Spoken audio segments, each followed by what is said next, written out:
नमस्कार, मैं हूं अनुराधा सिंह और आप देख रहे हैं द बिग पिक्चर। अयोध्या ये महज 7 पुरियों में से एक नगरी नहीं है, ये भारत का आत्मसम्मान है, सनातनियों की आस्था का परम शिखर है और मर्यादा पुरुषोत्तम प्रभु श्री राम के त्याग और शुचिता का साक्षात प्रतीक है।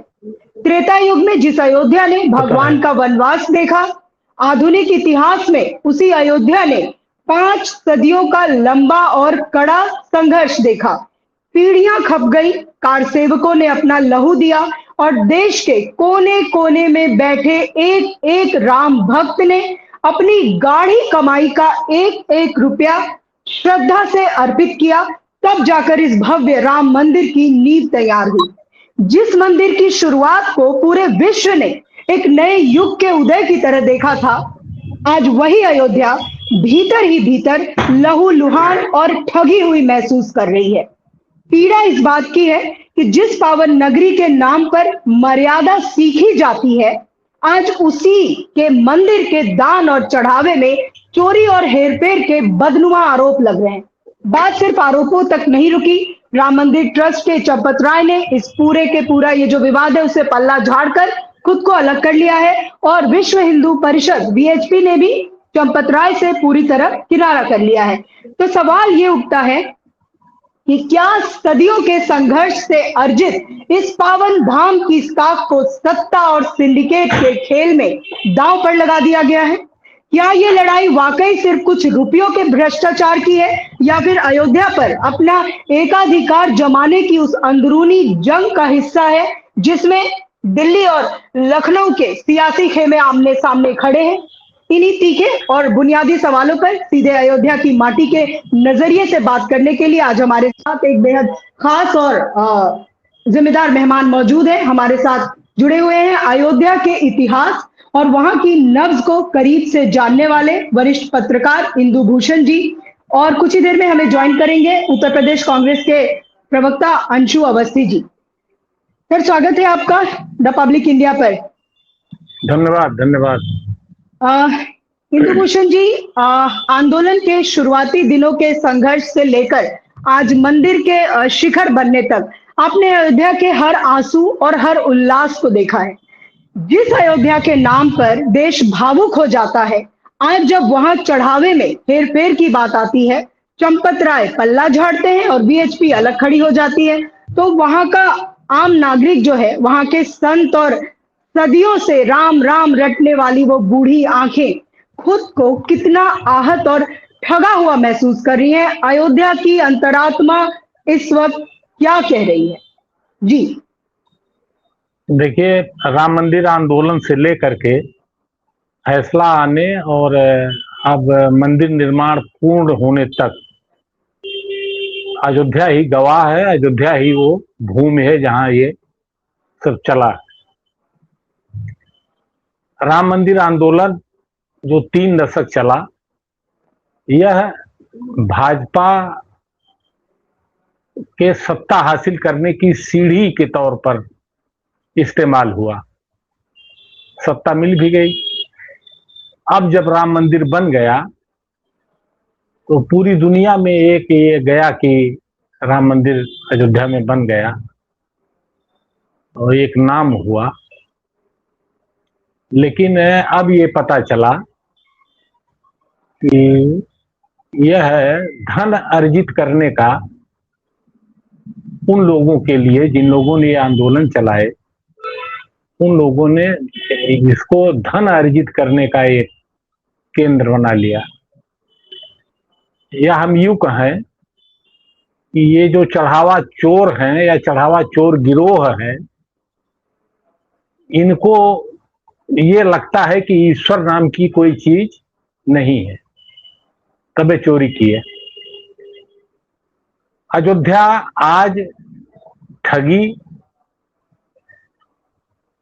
त्रस्त, कुढ़ती हुई और पूरी दुनिया में बेइज्जत,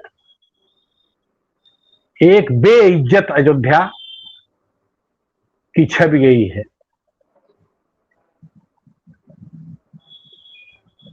मामला आज 28वां दिन है। 28वां दिन है ये चढ़ावा चोरी का मामला जब पूरी तरह से मीडिया में छाया हुआ है। बात यह है कि चोरी कहां हुई, चोरी कहां हुई? तो सीधा सवाल है कि राम मंदिर में हुई। राम मंदिर का मालिक कौन है, कस्टोडियन कौन है? तीर्थ क्षेत्र ट्रस्ट है। तीर्थ क्षेत्र ट्रस्ट में प्रभावी कौन लोग हैं? तो जब से शिलान्यास हुआ है और ध्वजारोहण तक 3 चेहरे हमेशा देखने को मिलते थे, चंपत राय, अनिल मिश्रा और गोपाल राव। चौथा सवाल है, चोरी किसने की? क्या कोई श्रद्धालु गया रामलला के गले का हार लेकर के भाग गया? कोई पत्रकार गया दान पात्र तोड़ करके पैसा लेकर के भाग गया? कोई समाजवादी पार्टी का कार्यकर्ता गया? कोई कांग्रेसी गया? नहीं, चोरी की है ट्रस्ट के अपने लोगों ने। मंदिर में चोरी, ट्रस्ट मालिक और चोरी करने वाले भी ट्रस्ट के अपने लोग हैं। ये कैसे पता चला कि चोरी हुई, चोरी हो रही है? ये बात हमारे आप तक, मीडिया तक, अखबारों तक, चैनल तक गई कैसे? ये किसी श्रद्धालु ने गवाही दी है? किसी कांग्रेस पार्टी के कार्यकर्ता या किसी सपा के कार्यकर्ता या आम आदमी पार्टी कार्यकर्ता ने गवाही दी? नहीं। चोरी हुई और कैसे चोरी हुई, कब से चोरी हो रही है, यह भी ट्रस्ट के ही अपने लोग बता रहे हैं। उसमें एक नाम महिपाल का है, जो 2020-21 में थे वहां और लेखाधिकारी थे। यही जो चढ़ावा की गणना होती थी उसके वो हेड थे। उन्होंने ये कहा कि ये आज का मामला थोड़ी है, ये 20-21 से चल रहा है। जब रामलला अस्थायी स्ट्रक्चर में थे और नींव खोदी जा रही थी नए मंदिर की, तब से ये चल रहा है। और यही नहीं कहा, उन्होंने ये भी कहा कि एक दिन आशंका होने पर हमने एक दिन एक बक्से की रैंडम काउंटिंग करा ली नोट की, तो 5 लाख रुपए का घपला मिला। ये हमारे आपके आदमी तो है नहीं, कोई आम श्रद्धालु है नहीं, यह ट्रस्ट के द्वारा रखे गए आदमी है, ट्रस्ट के आदमी है जिनकी जिम्मेदारी थी देखना। और 5 लाख का घपला एक बक्से में पकड़ा, 40 बक्से वहां रहते हैं। उन्होंने इसकी जानकारी, उनका यह कहना है कि इसकी जानकारी उन्होंने चंपत राय को दी, गोपाल राव को दी, अनिल मिश्रा को दी। अगले दिन से उनको हटा दिया गया। एक ही आदमी जो ट्रस्ट का ही आदमी है वह बता रहा है कि चोरी चंदे की खूब हुई है और आज से नहीं 2020 से चल रही है। दूसरा, एक दीनानाथ है वर्मा है जो इंजीनियर थे, जिनको राम मंदिर निर्माण शुरू होने के पहले ही चंपत राय ने बुला लिया था ये देखने के लिए। ये उनका कहना है।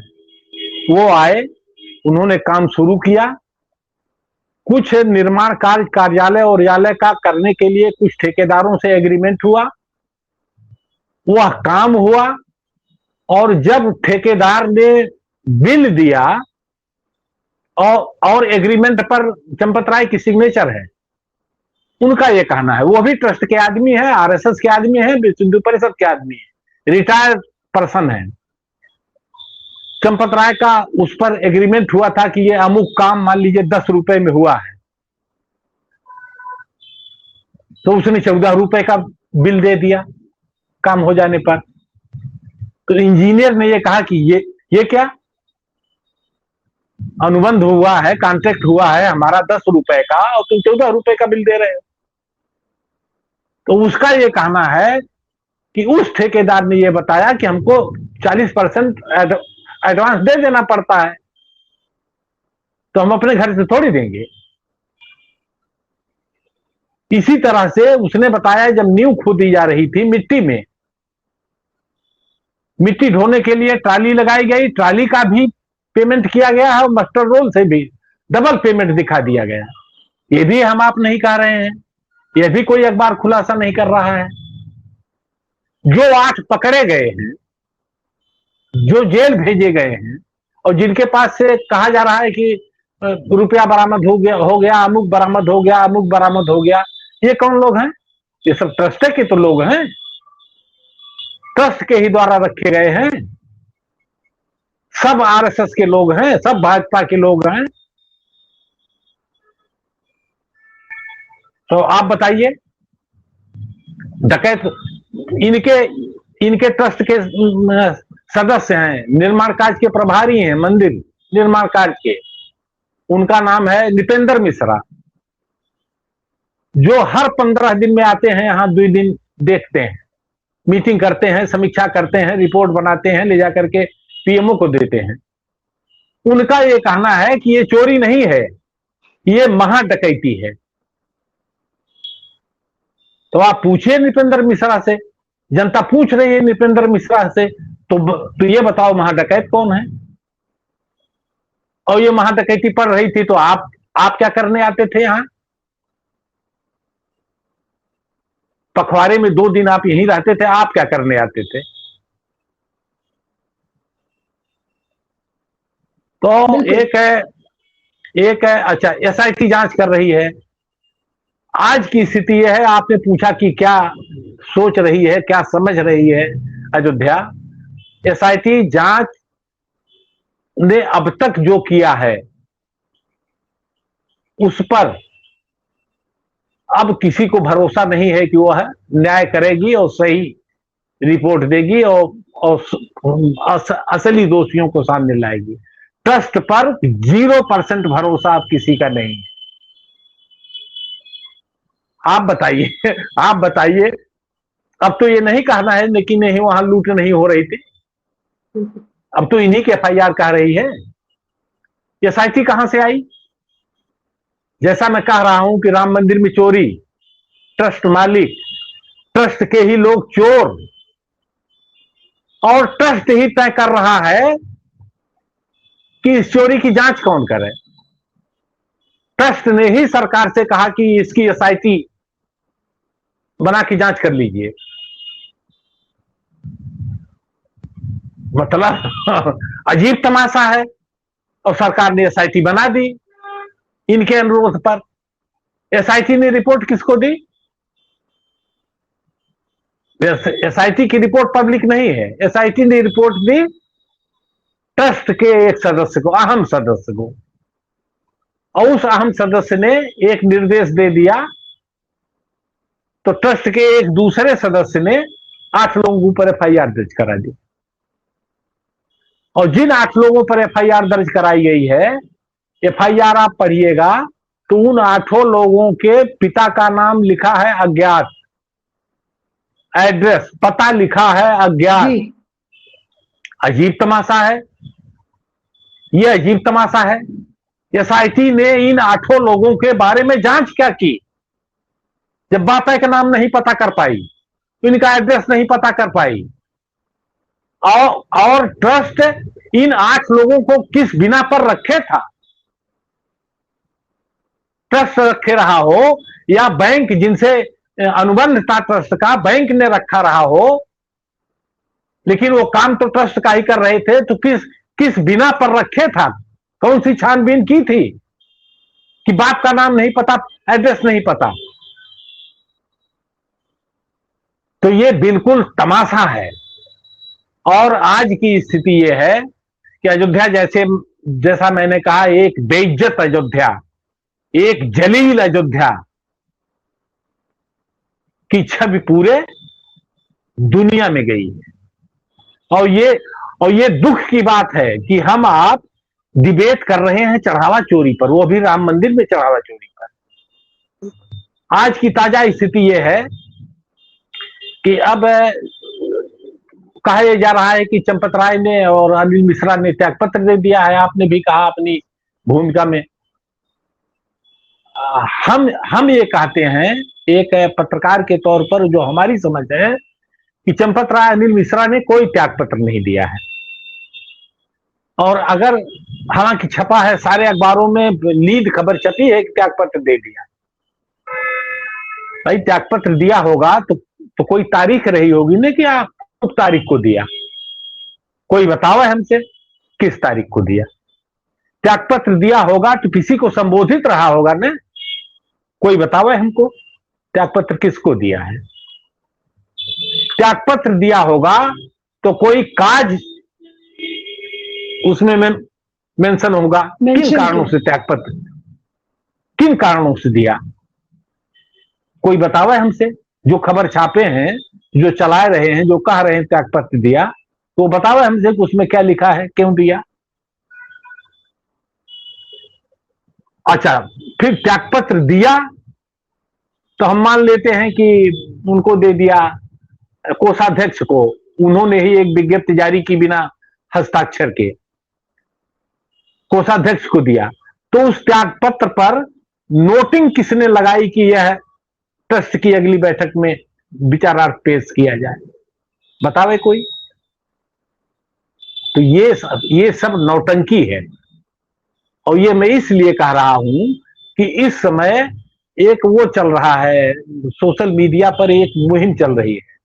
6-7 अयोध्या के संत हैं जो हमेशा ट्रस्ट के साथ सारे आयोजनों पर दिखते हैं। तो वो चंपत राय को की सफाई देने, और बड़ा संत स्वभाव है, और बड़ा ईमानदार है, बड़ा ये है, बड़ा वो है। अरे भाई, होंगे चंपत राय बड़े ईमानदार, बड़े संत होंगे। इचोरिया कैसे हो गई संत के रहते हुए? और संत की जानकारी में सब है। संत की जानकारी में 2020 से है, संत की जानकारी में 5 जून से है, संत की जानकारी में रुपया बरामद हुआ है, इसका पूरा वीडियो आ गया। 5 तारीख को क्यों नहीं एफआईआर हुई? संत जी ने क्यों नहीं एफआईआर दर्ज कराया? और एक तीसरी बात मैं कह रहा हूं, 3 बड़े इवेंट्स हुए हैं, फंक्शन हुए हैं फैसला आने के बाद सुप्रीम कोर्ट का। एक है शिलान्यास, दूसरा प्राण प्रतिष्ठा, और तीसरा ध्वजारोहण। इस तीनों में मुख्य चेहरे और जो अनुष्ठान हुए उसमें कौन थे? नरेंद्र मोदी जी और मोहन भागवत जी। नरेंद्र मोदी जी, मोहन भागवत जी। शिलान्यास में भी यही 2 चेहरे,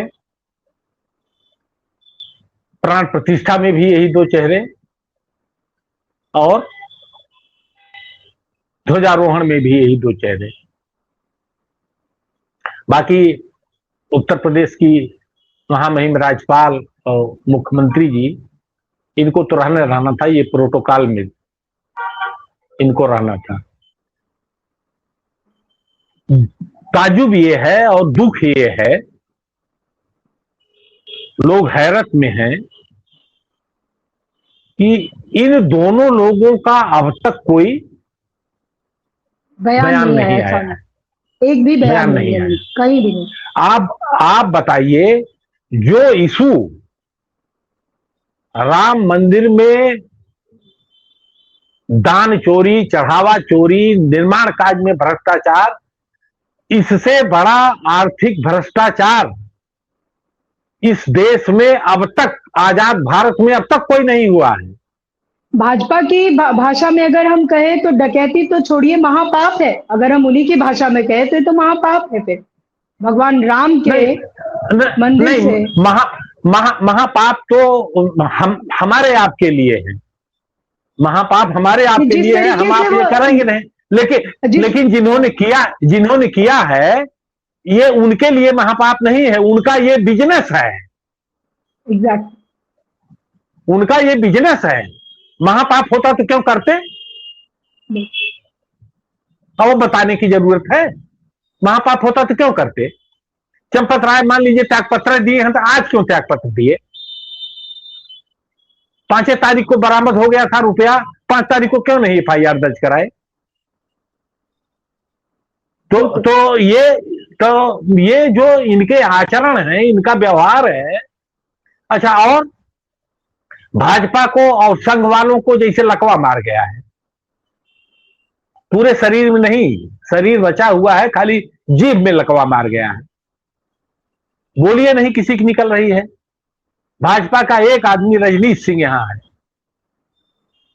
रजनीश सिंह ने सीधा प्रधानमंत्री को पत्र लिखा और बताया कि यह मामला है और इससे पार्टी का नुकसान होगा और गलत संदेश पूरी दुनिया में जाएगा।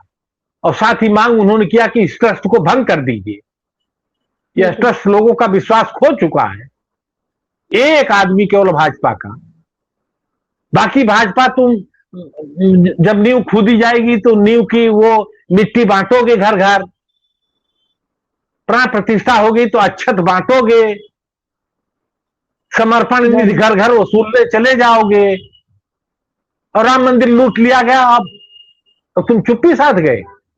बिल्कुल। और अयोध्या की बात अगर हम जैसे आज अयोध्या पर ही फोकस कर रहे हैं, आपने जो भी बातें रखी इंदु जी, उससे मेरे जहनो दिमाग में यही चल रहा है, मेरा कातिल ही मेरा मुंसिफ है, क्या मेरे हक में वो फैसला देगा, मुझसे पूछो ना दोस्ती का सिला, दुश्मनों का भी दिल हिला देगा।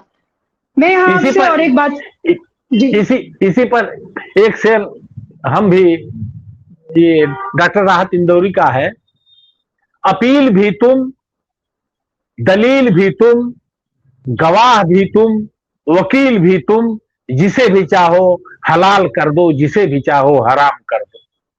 बिल्कुल। अखिलेश यादव ने यह मामला उठाया, उनकी बेटी के लिए क्या क्या नहीं चलाया गया। तो जिसे भी चाहो हलाल कर दो, जिसे भी चाहो हराम कर दो। यहाँ मैं आपसे एक और बात समझना चाहती हूँ इंदु जी, अयोध्या के लोग, जैसा कि आपने अभी सारी बातें सामने रखी, अयोध्या की राजनीति, वहां के लोग पहले ही इस मामले को भांप चुके थे। मैं 21 की बात कर रही हूँ। 24 में जो परिणाम थे लोकसभा के, आपको क्या लग रहा है देश उसको समझ नहीं पाया जो आज लोग समझ रहे हैं? देखिए अनुराधा जी, 24 मतलब आप लोकसभा चुनाव की बात कर रहे हैं जी।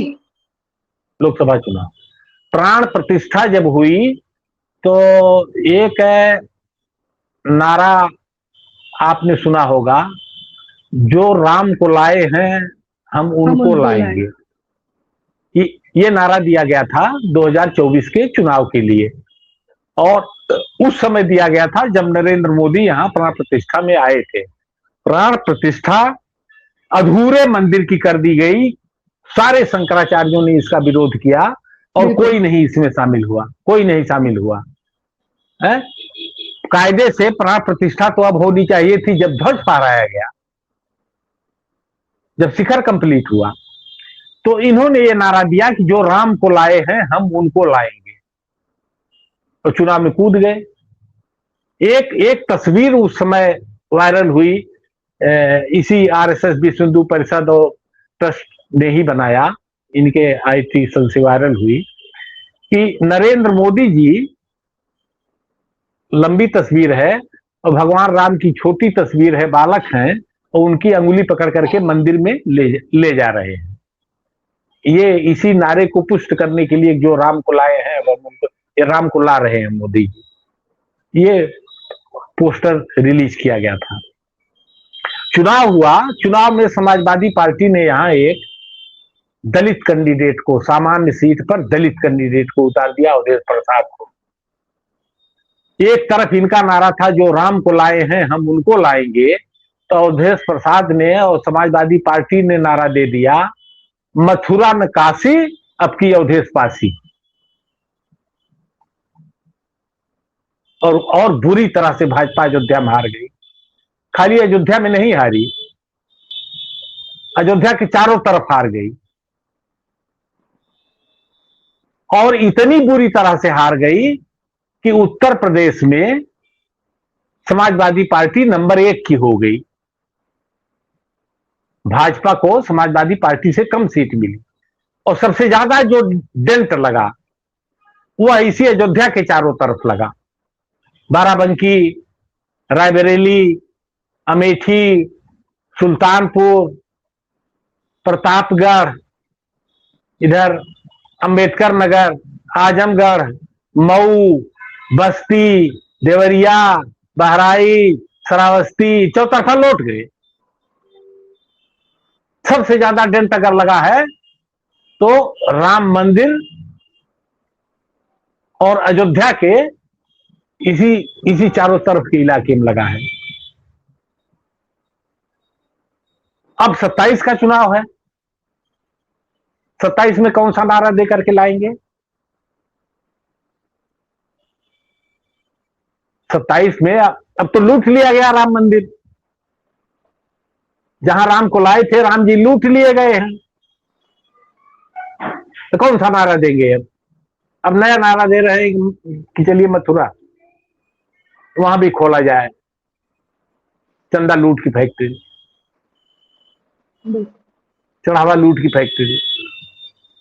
तो ये और उस चुनाव में 24 के चुनाव में नरेंद्र मोदी जी ने ही रोड शो किया था और जो अयोध्या जो भाजपा हारी, इस सीट का नाम अभी भी फैजाबाद लोकसभा सीट है, अयोध्या लोकसभा सीट नहीं है। फैजाबाद लोकसभा सीट में 5 विधानसभा सीटें आती हैं। भाजपा को सबसे ज्यादा अगर डेंट लगा तो उन 5 में अयोध्या विधानसभा में लगा। सबसे ज्यादा वोट का अगर नुकसान हुआ तो अयोध्या विधानसभा में हुआ। हालांकि अयोध्या विधानसभा में भाजपा जीत गई थी, बाकी सारे विधानसभा में हार गई थी, लेकिन वोटों का जो नुकसान हुआ वह अयोध्या विधानसभा में हुआ। मतलब जनता जो कटी इनसे वो अयोध्या विधानसभा में ज्यादा कटी। ये हालत है। अब फिर 27 का चुनाव है। इधर ये 8वां कांड हो गया है। रामचरितमानस में गोस्वामी जी ने 7 कांड लिखे थे, ये 8वां कांड इन लोगों ने लिख दिया। राम मंदिर चढ़ावा लूट कांड, और जिसकी चर्चा चल रही है महीना भर से।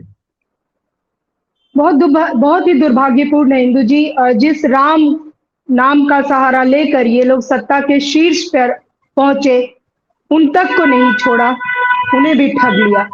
बहुत बहुत शुक्रिया आपका आज की हमारी इस चर्चा में शामिल होने के लिए। नमस्कार। धन्यवाद।